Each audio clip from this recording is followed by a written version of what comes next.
Earlier this morning, Anwar al-Awlaki, a leader of Al-Qaeda in the Arabian Peninsula, was killed in Yemen. The death. Un chef d'État a-t-il le droit de poursuivre, de juger et d'exécuter une sentence de mort sur un citoyen de son propre pays? Anwar al-Awlaki n'est pas un terroriste comme les autres. C'est un des chefs d'Al-Qaïda. Il a reconnu avoir encouragé des opérations qui ont fait des dizaines de victimes. Mais Anwar al-Awlaki est aussi citoyen des États-Unis. Nous avons un compte déficitaire avec les Américains d'au moins 1 million de femmes et d'enfants morts.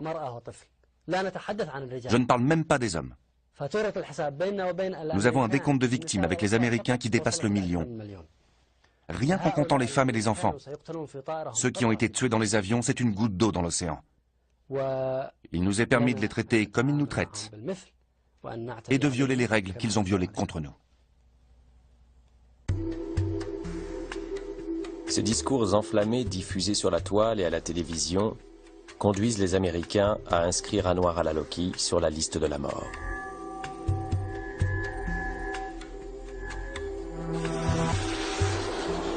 Quand sa famille l'apprend par des fuites dans la presse, elle engage des poursuites judiciaires contre le président des États-Unis.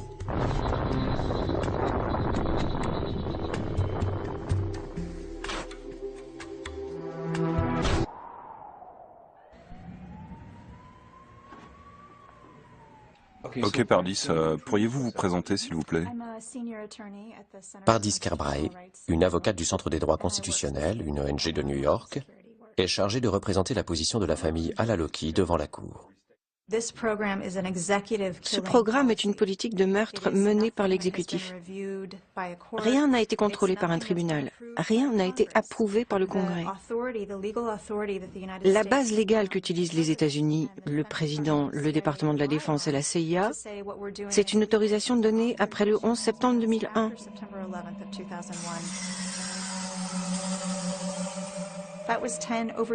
C'était il y a plus de 10 ans.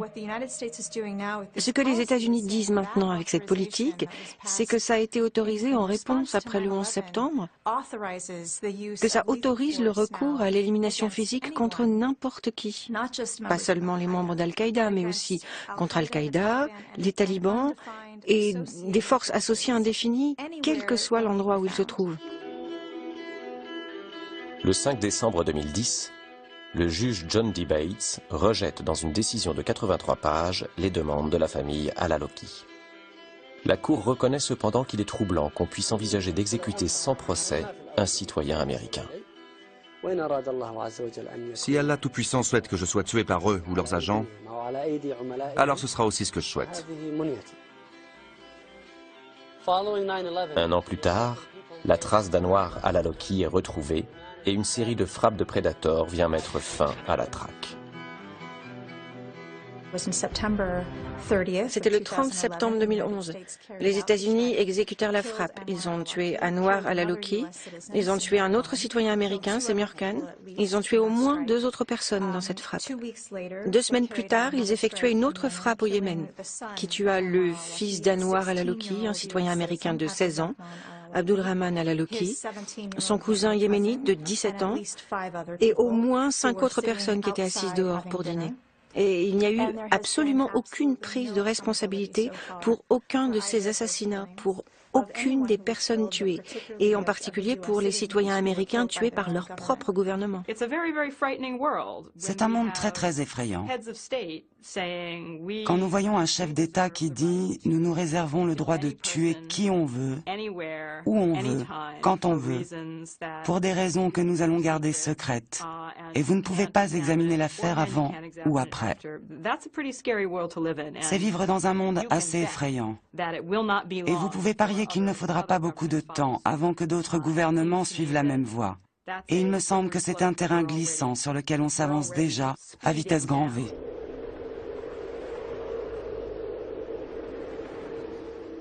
La pente glissante ne concerne pas que l'utilisation qui est faite de ces engins. L'évolution de la technologie pousse à doter ces armes de capacités toujours plus sophistiquées.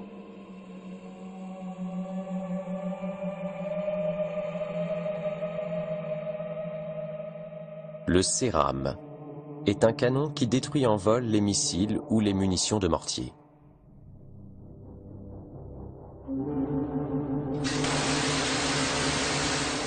Il est intégralement automatisé et prend seul la décision de tirer.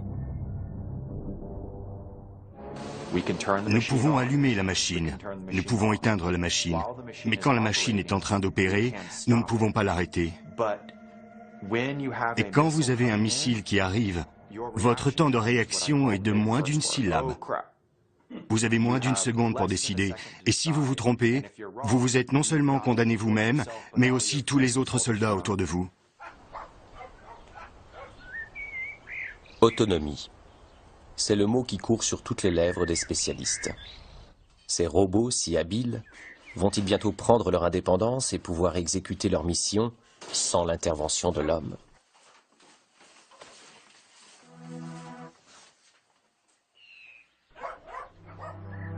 Noël Charquet est professeur de robotique à l'université de Sheffield, en Grande-Bretagne.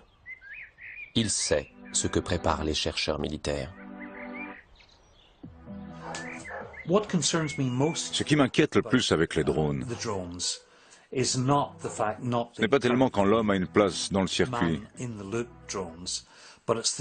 mais plutôt les futurs projets d'autonomie. Ce qui veut dire que les drones vont pouvoir sélectionner leurs propres cibles et les tuer. Et il semble que cela sera nécessaire dans le futur, si vous combattez une armée sophistiquée. Parce que la première chose qu'ils feront, ce sera de brouiller tous vos signaux. Donc vous n'aurez plus de retour, vous ne serez plus en mesure de contrôler vos drones et ainsi de suite. Les militaires savent très bien cela. Et les plans des États-Unis depuis 2004 discutent l'idée de la prochaine étape. De l'homme dans le circuit, à l'homme sur le circuit, à l'homme hors du circuit.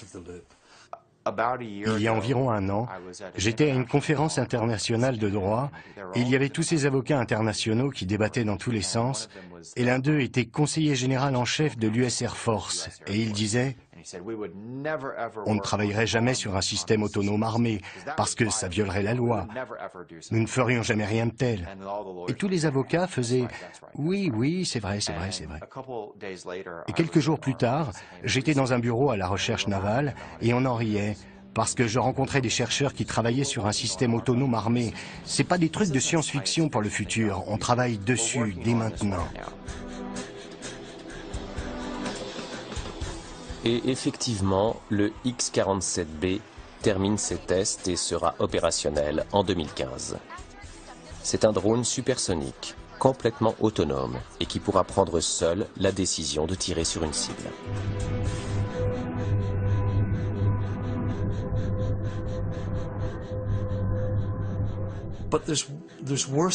Mais il y a pire que ça. Il y a un programme de la DARPA qui en est toujours aux premières phases d'essai, mais des tests ont été faits. C'est le programme HT-V2. Et il y a un jet appelé le Falcon, et qui a été testé à 22 000 km/h. C'est pas supersonique, c'est hypersonique. Et le but de ce programme, c'est que les États-Unis soient capables d'avoir un avion de combat armé n'importe où dans le monde en l'espace de 30 minutes. Donc n'importe où sur cette planète. Ils peuvent s'y rendre instantanément en 30 minutes et être prêts à se battre, venus des États-Unis dans ce laps de temps. Et ça, c'est très inquiétant. Parce que ça veut dire que la zone frontière des États-Unis, maintenant, c'est tout le reste du monde, hors des États-Unis.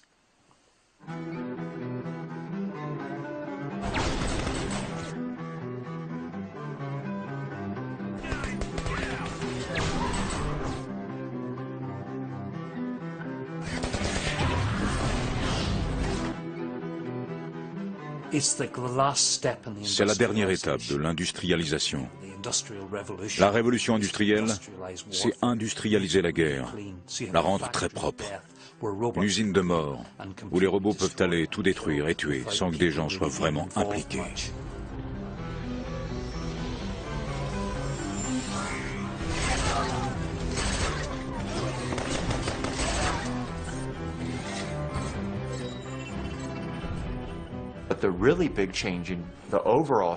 Mais le plus gros changement dans l'histoire de la guerre, c'est que nous sommes passés du combat dans les machines au combat en dehors des machines.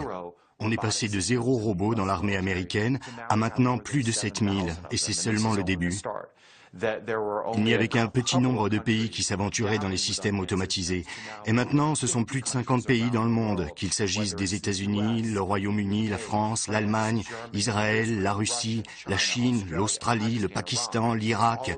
Tous ont fait le grand saut dans la robotique. Pour moi, c'est ça qui est important. Face à cette prolifération, une résistance s'organise. Je parle au nom des victimes qu'on tue avec nos drones, au Yémen, au Pakistan, en Somalie. Je parle au nom de ces victimes innocentes. Elles méritent vos excuses, Monsieur Brennan. Medea Benjamin est familière des actions d'éclat. Ici, la militante de la cause pacifiste interpelle Paul Brennan, alors le chef de l'antiterrorisme d'Obama. Je parle au nom d'Abdulrahman Al-Aloki, un natif de Denver âgé de 16 ans, tué au Yémen juste parce qu'on n'aimait pas son père. Je parle au nom de la Constitution, je parle au nom de la légalité. J'aime mon pays. Vous nous mettez en danger en tuant tant d'innocents à travers le monde. Honte sur vous!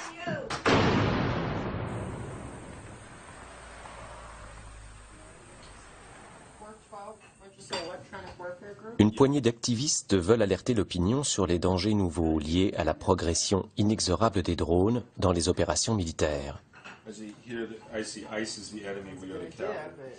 Dans la banlieue de Las Vegas, Medea a rassemblé ses militants pacifistes pour préparer une nouvelle opération et aller narguer les marchands d'armes.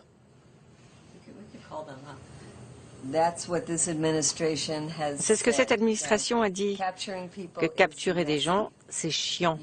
Vous ne savez pas où les mettre, vous ne savez pas quel genre de procès organiser, et que faire d'eux s'ils sont innocents, alors que les tuer, c'est facile. S'ils sont innocents, eh bien, tant pis, c'est trop tard. Les blessures du 11 septembre 2001 n'en finissent pas de se refermer. Trouver et tuer Ben Laden a été un grand succès pour l'administration Obama. Mais dans le même temps, le président n'a jamais réussi à fermer la prison de Guantanamo. Fermer Guantanamo, la première grande promesse de celui qui a reçu le prix Nobel de la paix quelques semaines après son arrivée à la Maison-Blanche. Malgré tous les efforts de son équipe, Obama n'est jamais parvenu à obtenir que les prisonniers soient jugés et condamnés, ou acquittés et renvoyés chez eux.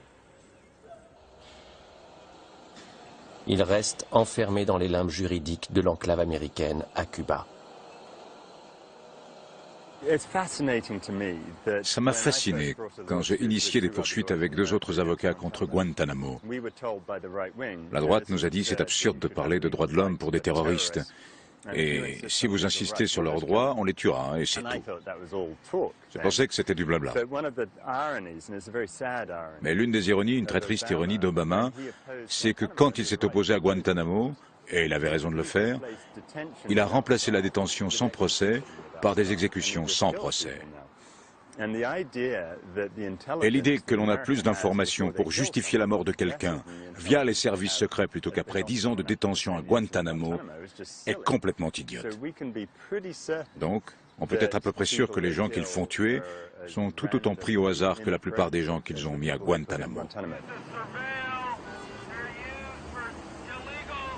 Des exécutions sans procès remplacent désormais les détentions arbitraires.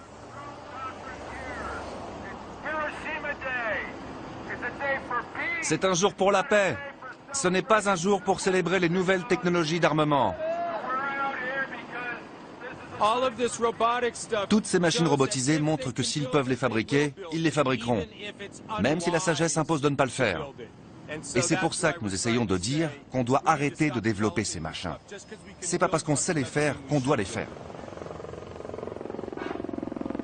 Parce qu'il ne s'agit pas seulement de fabriquer des petits robots, c'est aussi faire les petits capteurs, c'est faire les composants.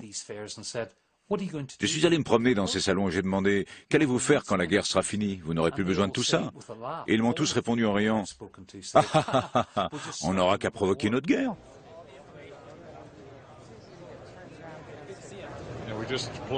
On est juste en train de développer une unité de 4 avec 12 avions. Les soldats s'entraînent. En Afghanistan? En vol, ils effectuent 4 ou 5 missions par jour. Tout ça?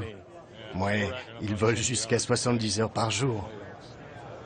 Et vous faites beaucoup de morts? Comment pouvez-vous le savoir? Le nouveau système a fait sa première sortie la semaine dernière. Celui qui avait été installé avant est utilisé par les forces spéciales. Et ils tuent avec. Vous ne pensez pas que les fabricants d'armes ont une responsabilité? Notre responsabilité est de soutenir ce que le pays soutient. Nous sommes en guerre, monsieur. Merci de m'avoir parlé. Ouais. La fierté du marchand d'armes. Quand les morts s'accumulent, c'est que le produit est de qualité. Dernière lumière du salon, dernière esclandre des antidrones. La nuit tombe sur Las Vegas et la fête est finie. Il est temps pour nous de passer de l'autre côté du miroir et de découvrir la réalité au Pakistan.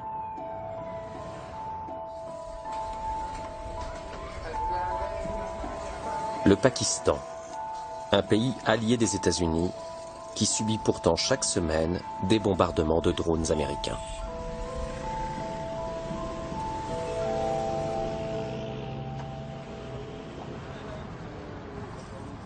Shahzad Akbar est un avocat qui a décidé de combattre les drones sur le terrain judiciaire. Il engage des poursuites depuis 2 ans contre les États-Unis et les responsables de la chaîne de la mort.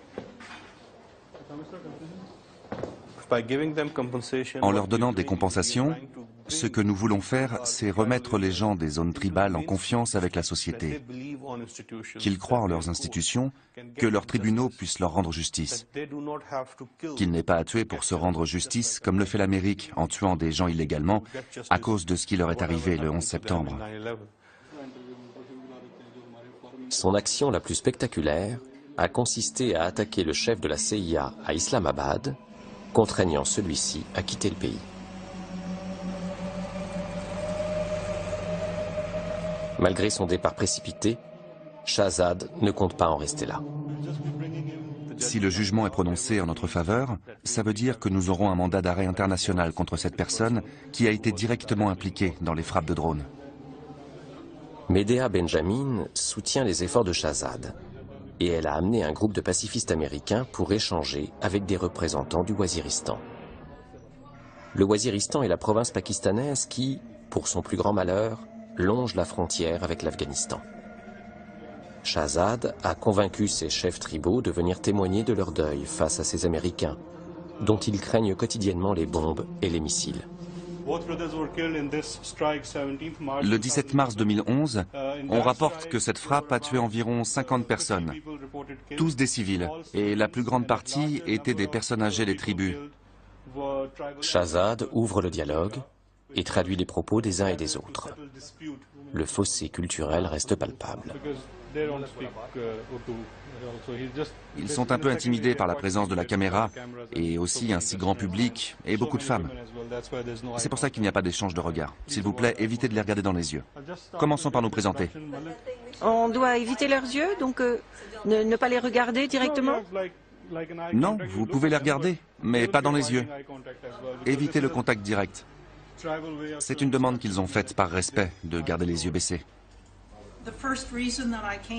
La première raison pour laquelle je suis venu, c'est pour présenter mes excuses au nom des citoyens américains pour ce que mon pays a fait à vos vies.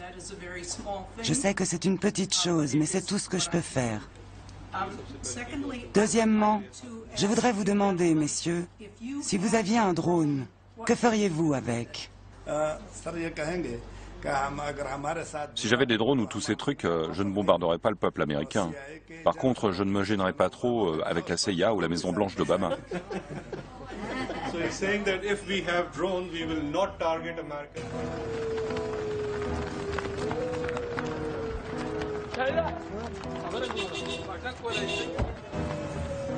À l'appel de Shahzad et de Medea, un cortège pour le Waziristan s'organise peu à peu.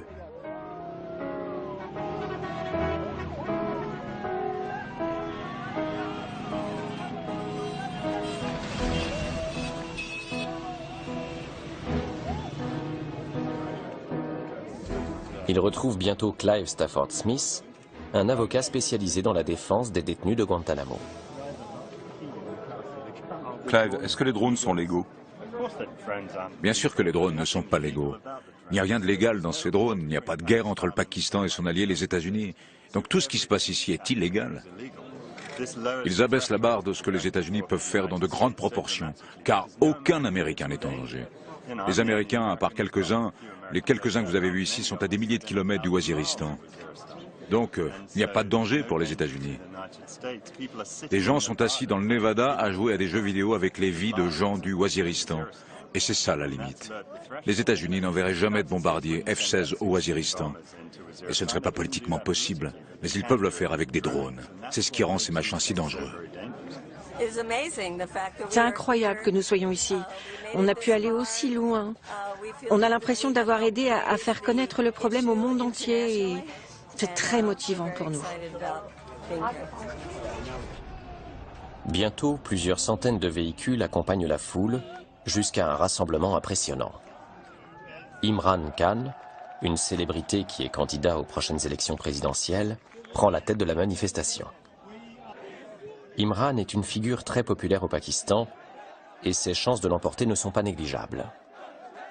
C'est pourquoi il a pris fait et cause contre les drones et compte bien faire la différence face aux atermoiements du pouvoir en place.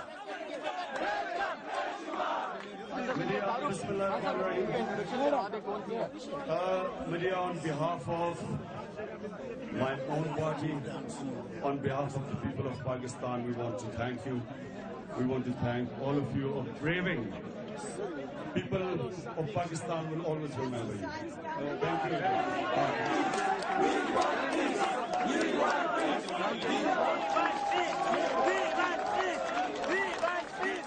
Le Pakistan est un théâtre d'ombre.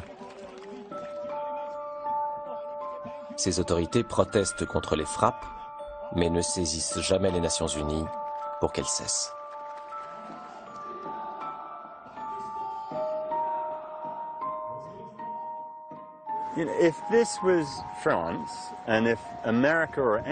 Si c'était la France, et que les États-Unis ou n'importe qui d'autre faisait voler des drones vers vos villes et lançait des missiles sur quiconque s'y trouve, ce serait la Troisième Guerre mondiale.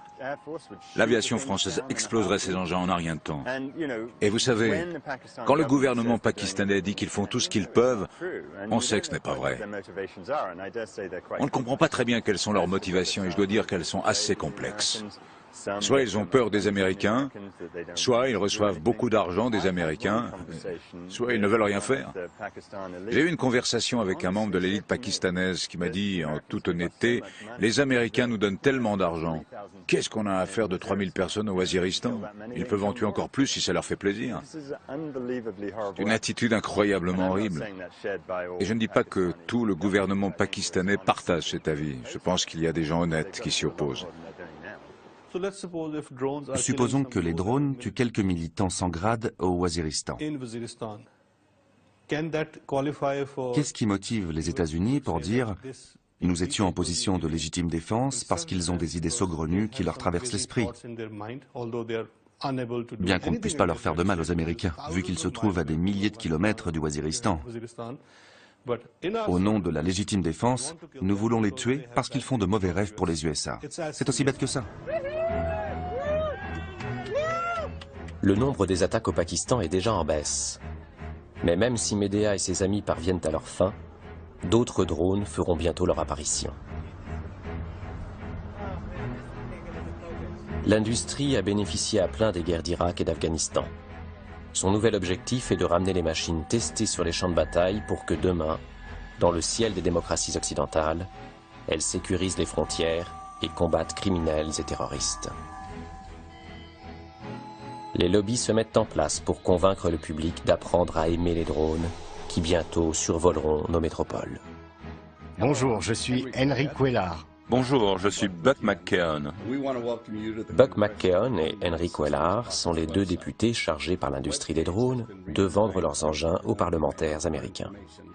Nous faisons face à une réalité nouvelle, à une soudaine augmentation de la violence le long de notre frontière sud.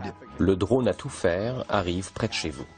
Trafic de drogue, immigration illégale, manifestations, comportements asociaux. Il garde un œil sur tout.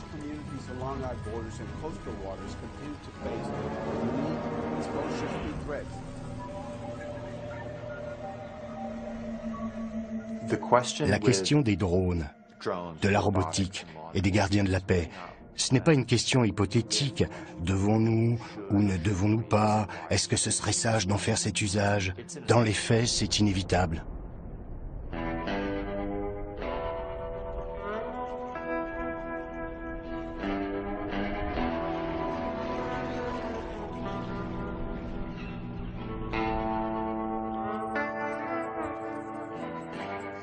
À Creech, un temple dédié à la déesse Sekhmet a été érigé en bout de piste de la base aérienne.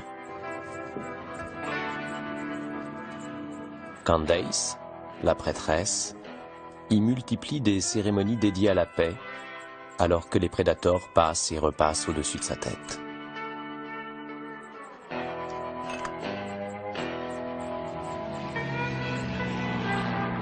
Bientôt vendu partout dans le monde, et à la France en particulier, les prédateurs ont déjà gagné leur guerre. La guerre pour rendre acceptable la distribution par un État d'une peine de mort aseptisée et mondialisée.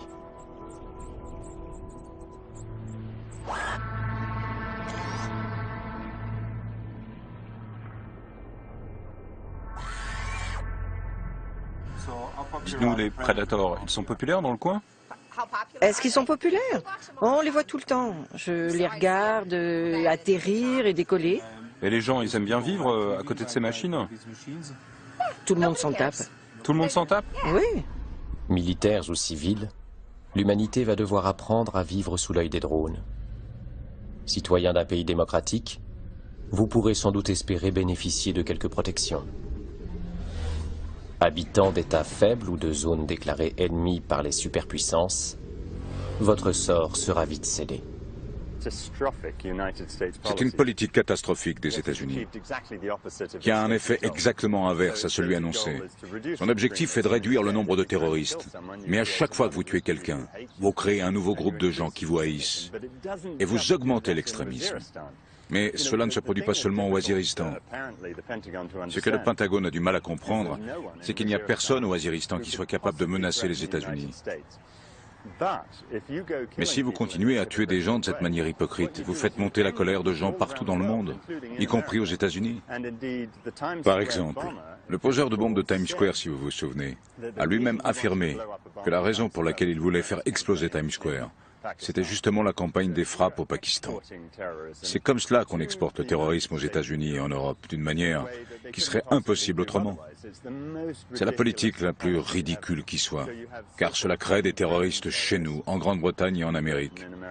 Des gens qui sont tellement en colère qu'ils n'ont pas besoin de venir de Waziristan, car ils sont déjà en Grande-Bretagne et qu'ils commettent des actes terribles ici.